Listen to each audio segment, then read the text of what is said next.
Boa noite, meus irmãos. Vamos abrir as nossas Bíblias? Eu falei o quê? Bom dia, meus irmãos. É o crente que só vem à noite, é? Abram suas Bíblias no Gênesis capítulo 4. Vamos ler do versículo 9 até o 16.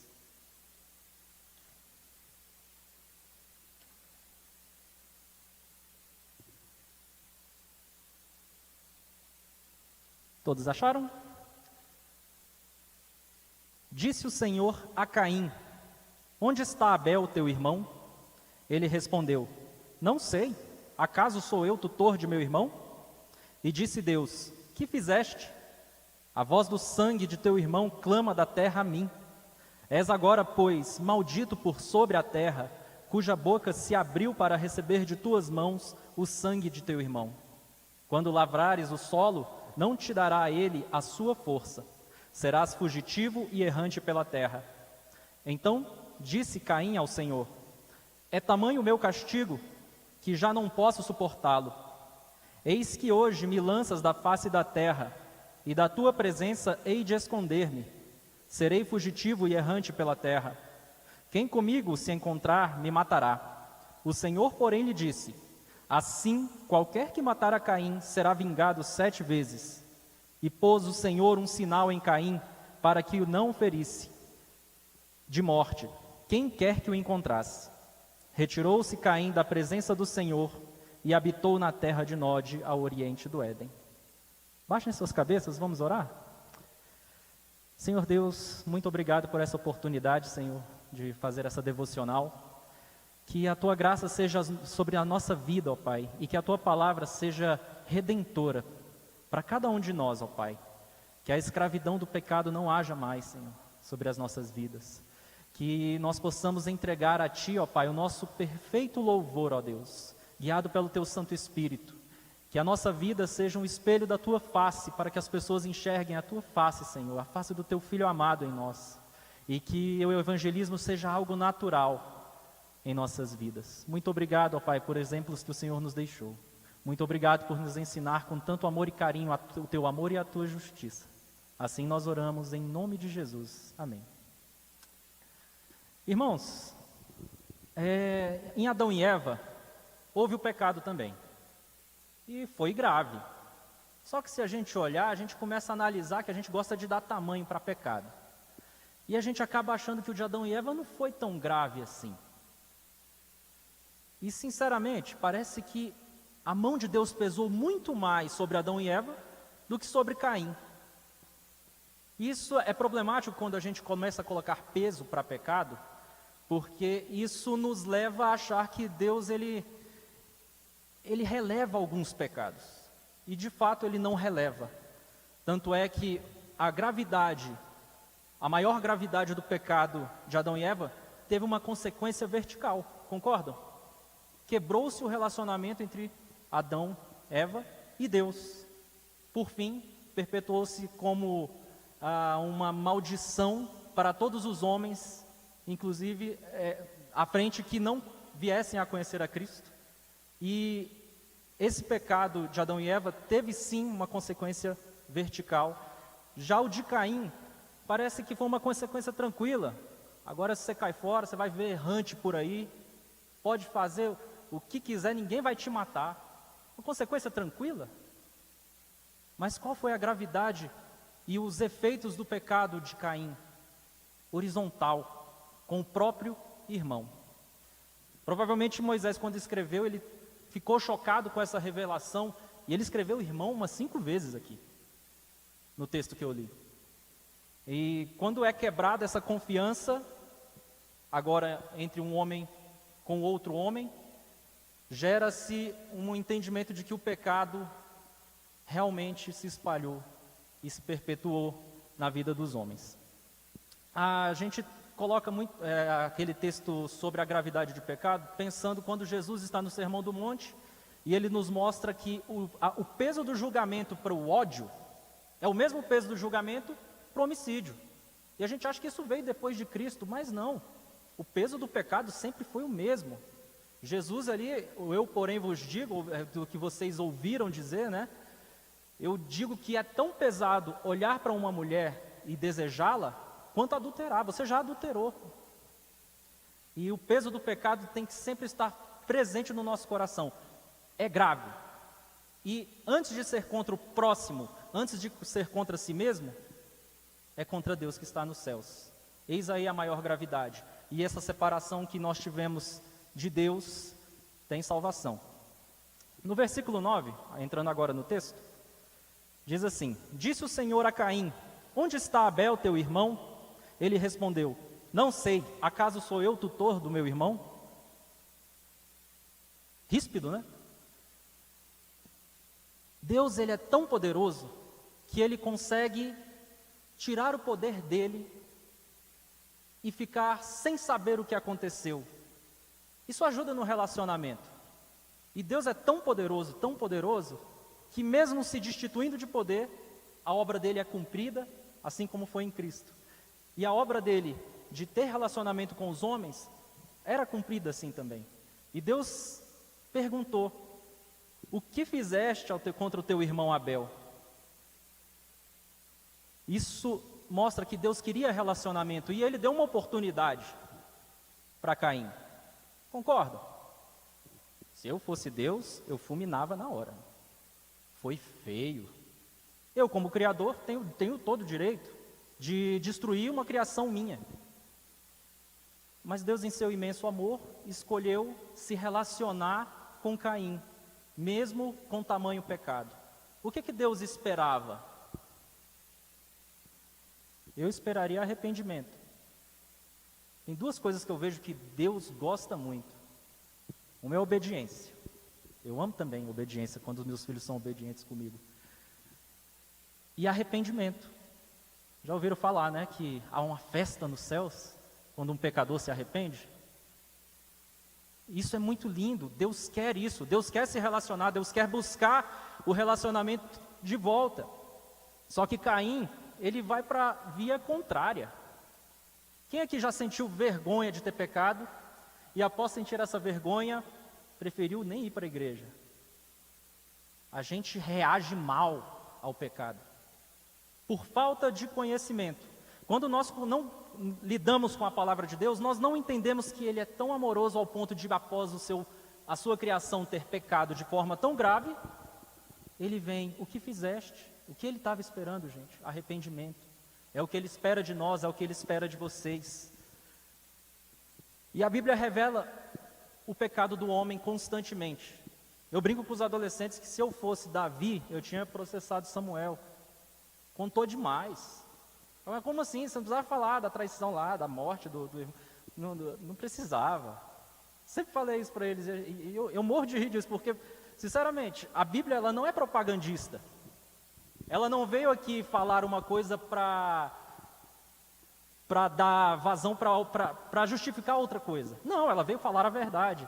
E ela expõe a verdade de Davi. Ela expõe a vergonha de Moisés ao ser chamado e não, eu não. E quando eu entendo que ela mostra os pecados humanos sem dó, inclusive o pecado de Pedro ao negar Jesus também, poxa, ele que vai liderar, não escreve isso não. A Bíblia não é propagandista. E o foco da Bíblia, da palavra de Deus, não é o homem, não é Pedro, não é Davi. O personagem principal não é Moisés, em Êxodo. O personagem principal é um só, é o nosso Senhor. Daí dá para entender o porquê que é descartada qualquer forma de encobrir um pecado de algum profeta, algum apóstolo. Não, são expostos com gosto. Mas se eu fosse Davi, eu processava. Foi muito, mas é a palavra de Deus. E bendito é o Senhor, porque por meio dos exemplos dos pecadores, nós pecadores podemos aprender. Geralmente as religiões buscam evolução espiritual, atingir o nirvana, fazer com que eu seja um espírito evoluído. A maioria das religiões são assim. Quando vem a Bíblia, descasca com o ser humano. Foi essa curiosidade sobre essas descascadas com o ser humano que eu tive vontade de vir para essa igreja aqui, que é a igreja da minha esposa. E hoje é minha igreja. É onde eu aprendo a palavra de Deus. E então, essa curiosidade sobre essa palavra que fala tão mal do ser humano, e mostra um amor tão grandioso de um Deus em busca disso. Isso é lindo, isso me encantou, isso me trouxe para o Senhor. Tem um agravante nesse pecado de Caim, que diferentemente de Adão e Eva, ele estava sozinho, ele pecou sozinho. Já pecou em conjunto? A gente divide a culpa, né? A gente fica até bem.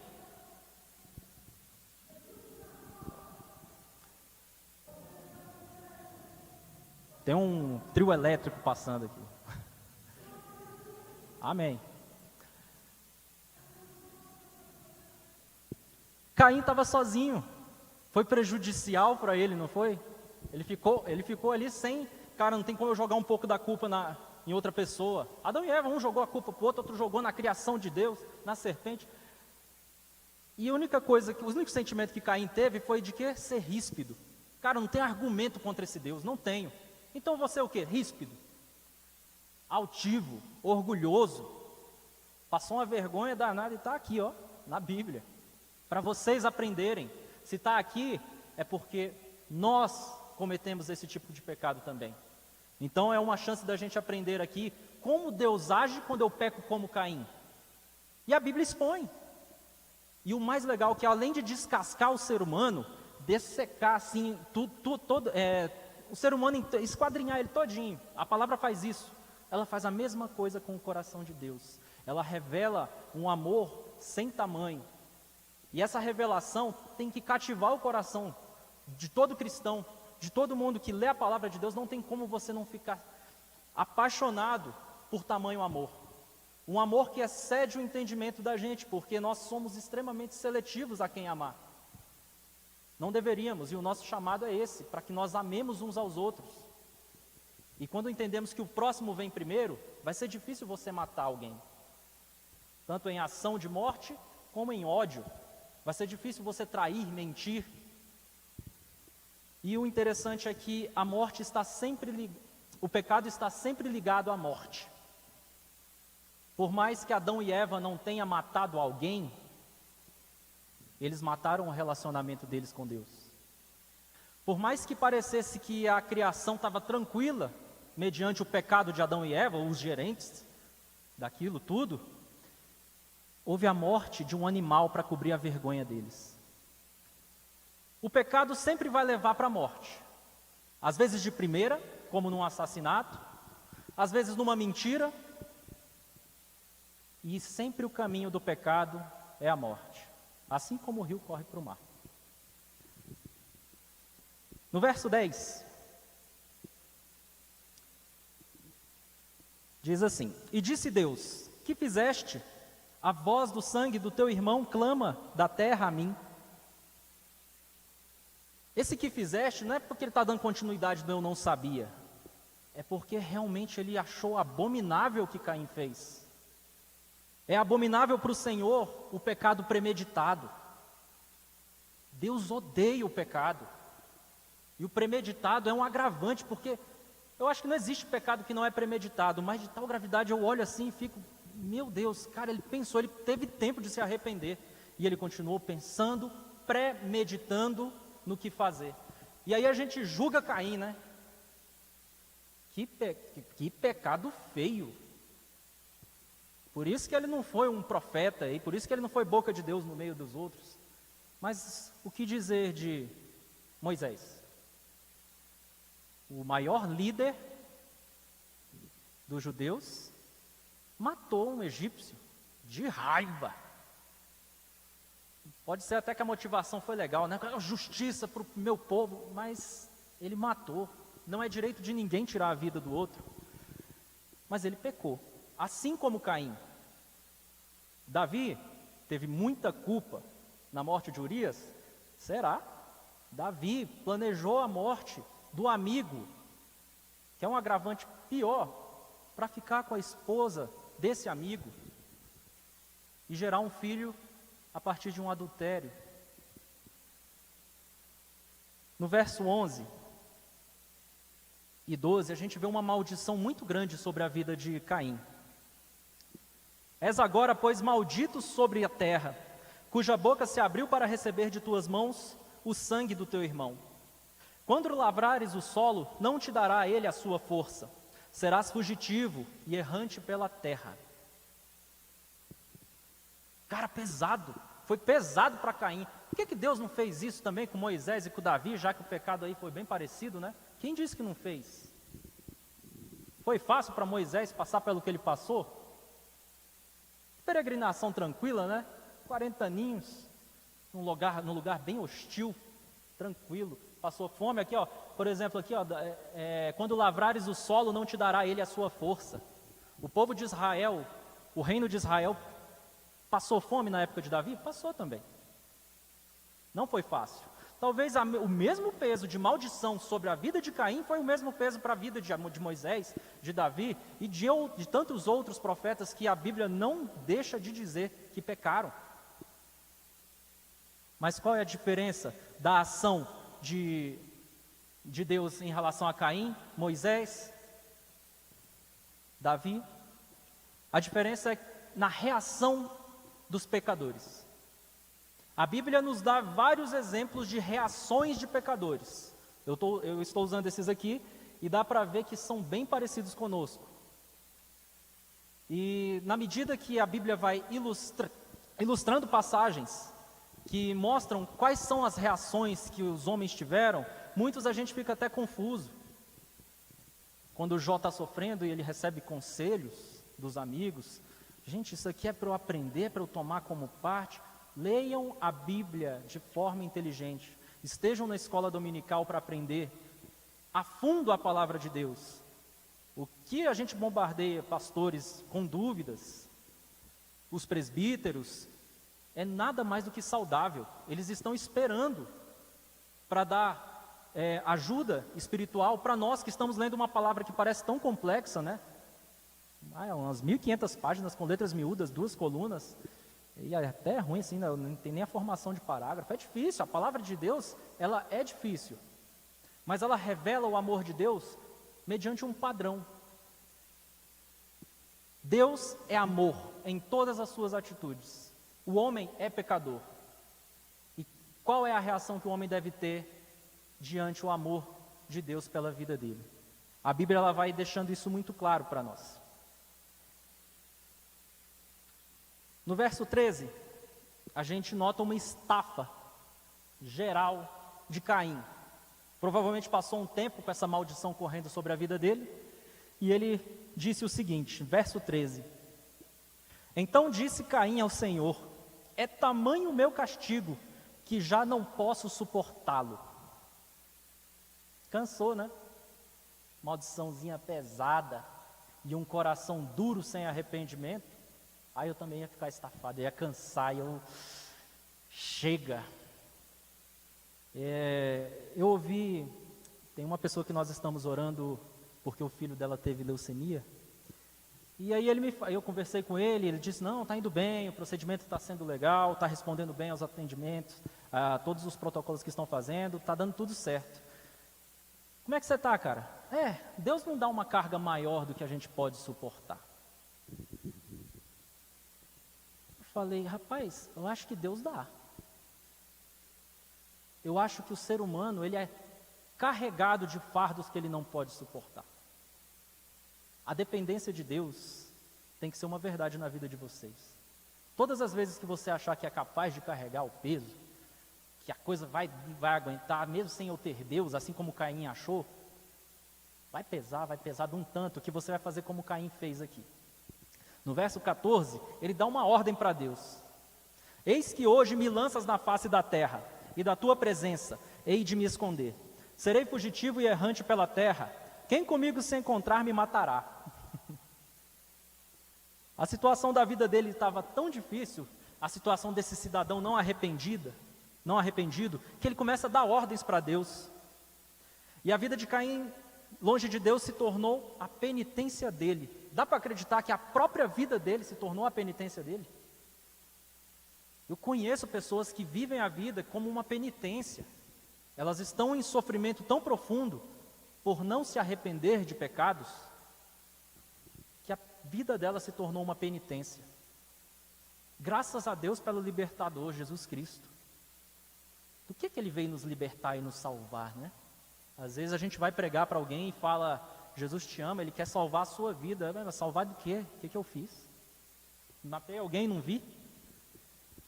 As pessoas no mundo, elas não estão sabendo o que foi feito. Elas não sabem a hereditariedade do pecado de Adão. Elas não conhecem.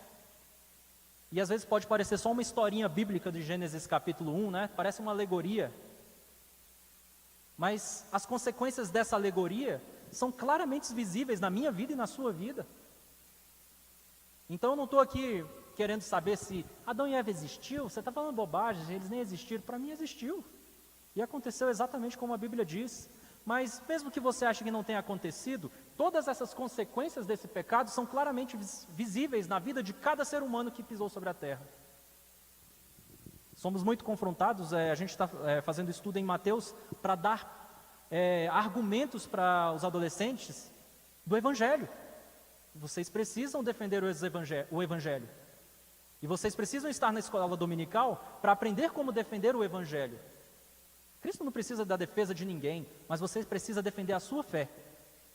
E na medida que você participa da escola dominical, vem para os cultos, está presente na igreja, trabalhando, é bom ver que tem adolescente que acabou de sair da adolescência que está trabalhando, tem o outro que é adolescente que está trabalhando. Eu olho aqui para a igreja, me dá paixão de continuar, porque eles estão aprendendo. E na medida que eles aprendem, eles ganham uma certeza tão grande, uma convicção tão grande das coisas que não se esperam, que a fé deles não vai ser abalada pelo bombardeio que o mundo bombardeia esses adolescentes. E os adultos também. Quantos adultos que eu estou vendo que ganharam um celular, não usava o celular, não gosta de tecnologia. Aí você dá uma semana, ele começa a ver que no YouTube ele acha curso para tudo. E aí quando você vê, ele está viciado ali, vigiando a vida dos parentes lá de Ribeirão Preto. E aí você vê adultos viciados em celular, adolescentes sendo bombardeados por músicas que não prestam. Como é que defende o Evangelho, se aquilo vai virando verdade para eles? Se eles não estão presentes aqui, ouvindo a palavra de Deus, aprendendo na escola dominical? Aí, queridão, aí a vida fica muito fácil, fica muito difícil de se ganhar. A gente só vai conseguir ter uma geração forte quando todos estiverem aqui apaixonados pela palavra. Uma geração que não tem medo de confronto. E vocês são confrontados todos os dias na escola. Não duvido, tenho certeza. E muitos se abrem comigo e eu vejo como é que está as pessoas com a cabeça totalmente virada. O seu assassinato tornou-se a sua esperança. Quando ele continua aqui, você vê que ele pede para Deus que quem me encontrar, que me mate. Caim desejou que alguém o matasse para que ele tivesse alívio. Muitas vezes a esperança de vocês vai estar no lugar errado. E quando ela não está em Cristo, até um assassinato está rolando. Não, pode ser. Aí eles me encontram e me matam. Olha que pedido maluco para Deus, não é nem pedido, Ele meio que ordenou para que isso acontecesse. A vida de vocês pode chegar a tal ponto, sabia? Eu tive um ex-funcionário que morou na fábrica onde a gente trabalhava. E ele ficou num quartinho lá em cima, e como era a privacidade dele, eu não ia lá. Até que um dia eu tive que mandá-lo embora, porque foi visto usando drogas, então sai daqui. Gente, quando eu entrei no quarto dele, eu falei, meu Deus, isso não é humano. É uma condição deplorável. E o pecado nos leva a esses pontos. Assim como levou ao ponto de Caim pedir para que ele morresse através da espada de alguém. O ser humano consegue atingir níveis escabrosos de podridão. E eu espero que as pessoas dentro da igreja não passem por isso. Mas elas passam. A gente mente para si mesmo. Caim mentia para si mesmo que haveria alívio para ele quando ele morresse. Engano dele, né? E muitas vezes a gente se engana tão bem que a gente continua vindo aos cultos sem problema nenhum. E quando a gente vai lá no julgamento sobre o ódio que Jesus expõe para a gente, ele fala sobre a oferta.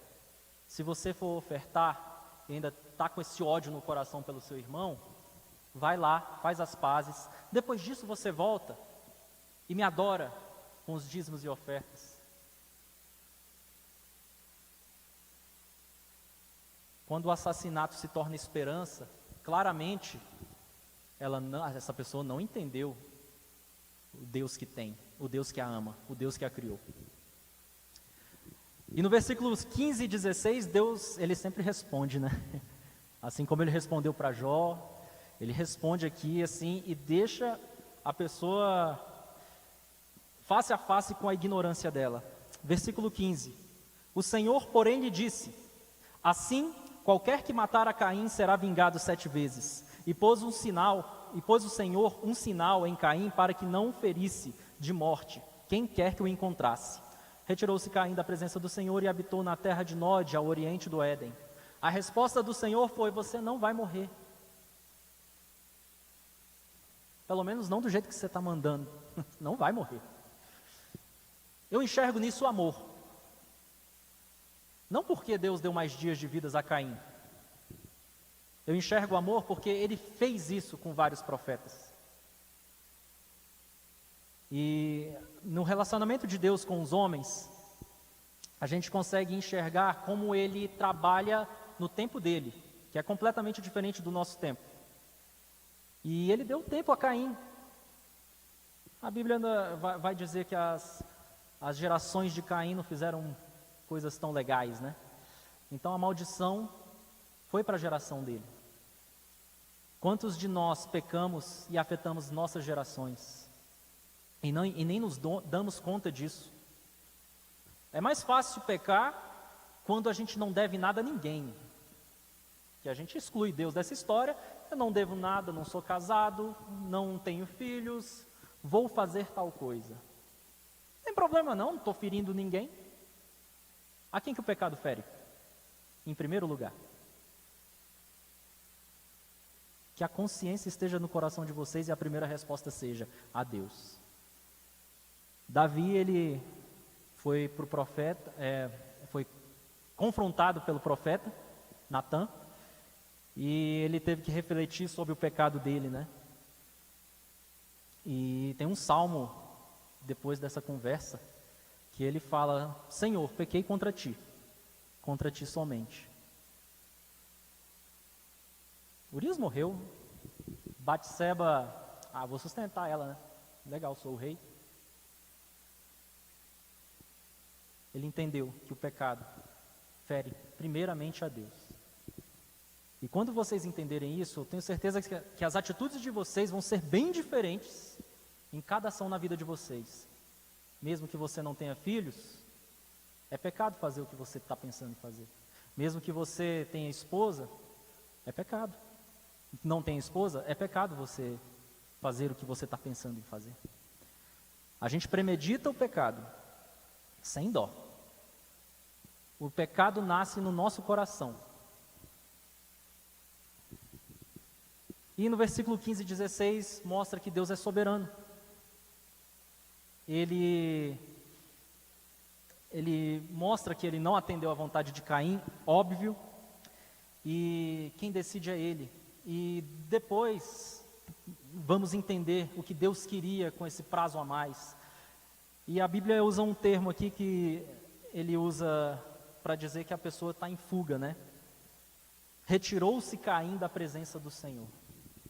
Caim não estava nem um pouco disposto a se arrepender, a entregar a vida dele ao Senhor e largar a mão do orgulho. Conclusão: não retire-se da presença do Senhor. E dá para se retirar continuando vindo para a igreja. Não se retire. E melhor, além de não se retirar da presença do Senhor, arrependa-se. Ame com o amor de Cristo. Seja amado com o amor de Cristo. Deus está disposto a amar vocês, a perdoar vocês, a trazer para mim a salvação da qual eu não sabia que precisava. E eu coloco as nossas vidas diante do Senhor para que a gente tenha um entendimento da palavra e coloque diante do Senhor o nosso arrependimento e não espere acontecer as coisas que aconteceram com Caim e com as gerações depois dele. Amém? Vamos orar de novo? Deus, Pai bendito, obrigado pela Tua palavra, obrigado por esta manhã. Que o Senhor possa nos dar entendimento absoluto da Tua palavra, o entendimento que só vem através de um relacionamento profundo com o Senhor. E que a Tua graça seja sobre todos nós e que possamos desfrutar disso nesta igreja em comunhão. Assim nós oramos em nome de Jesus. Amém.